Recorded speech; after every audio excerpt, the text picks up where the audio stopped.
Russia breaking news. In one day, Russia loses 44 artillery systems, 24 tanks, and 2 ships. Ukraine. According to the military in Kiev, Russian forces in Ukraine have suffered heavy losses of artillery systems and tanks in the last 24 hours. Additionally, 2 of Russia's huge landing ships near the Crimean Peninsula were struck by missiles. Ukrainian military forces released revised numbers on Sunday showing that Russia has destroyed 6,876 tanks since the all-out war broke out in February 2022. In the 25 months of war, according to Ukraine's calculation, Moscow has also lost 10,855 artillery systems. On Sunday, the Ukrainian military released a supplementary statement claiming credit for the successful attacks on many infrastructure facilities and 2 Russian Leopard landing ships, the Azov and the Yamal, as well as a communications hub in the Crimean port city of Sevastopol.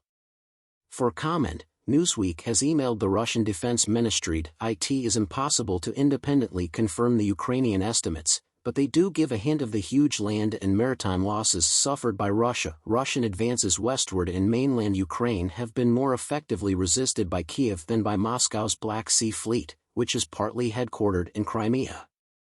The Kremlin soldiers captured the strategically important eastern city of Avdiivka in mid-February, but recent advances have been costly for both sides. Saturday, the Institute for the Study of War, a U.S. think tank, reported that Russian forces had made small advances west of Avdiivka.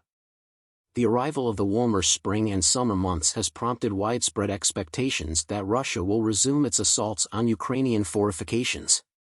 Russia has maintained its strikes on Ukrainian frontline forces by restocking its equipment supplies and increasing manufacturing of new systems, despite substantial losses to key systems like tanks and artillery, without any assurance of future shipments from its biggest supporter, the United States. Ukraine, which relies on Western funding to sustain its war effort, is finding it difficult to maintain the current tempo of its operations. Congress has been dragging its feet on a $60 billion aid package for months, and the Pentagon's announcement of $300 million in military aid earlier this month, which is a short-term stopgap, won't do much to alleviate worries about the impact of Russia's advances on Ukraine's depleting ammunition stores. In this war of attrition, Kiev is wasting its own resources.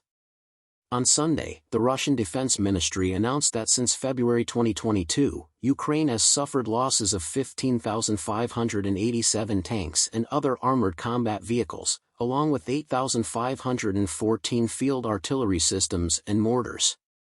These numbers are as hard to confirm as Ukraine's count of Russian casualties. Russia launched a cruise missile at western Ukraine early Sunday, and the military in Warsaw, a NATO member, said that the missile crossed into Polish airspace.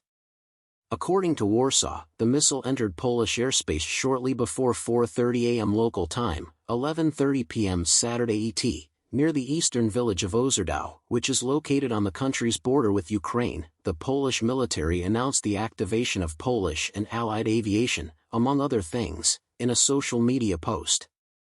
This could lead to higher decibel levels, particularly in the southeast region of the nation, Warsaw warned X in an independent post.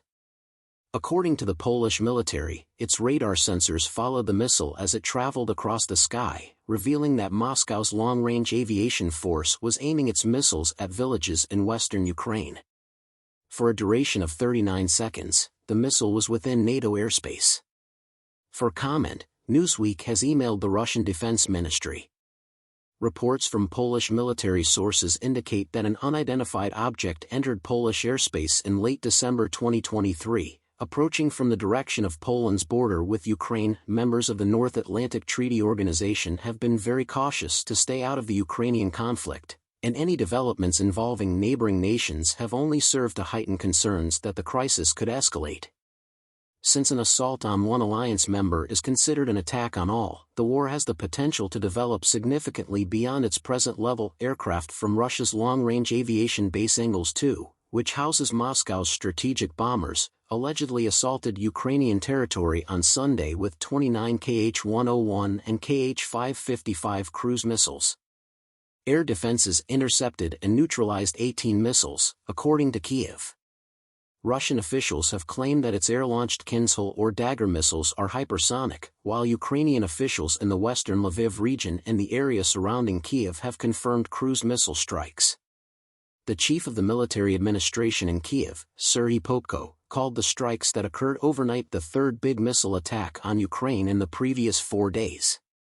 Related to air and missile strikes on objects located in the territory of Ukraine, Poland's military said on Sunday, adding that it had detected strong long-range aircraft activity from Russia in the early hours of Sunday. Russia allegedly fired 34 Shahed drones and 4 anti-aircraft guided missiles over eastern Ukraine early on Saturday, according to Ukraine.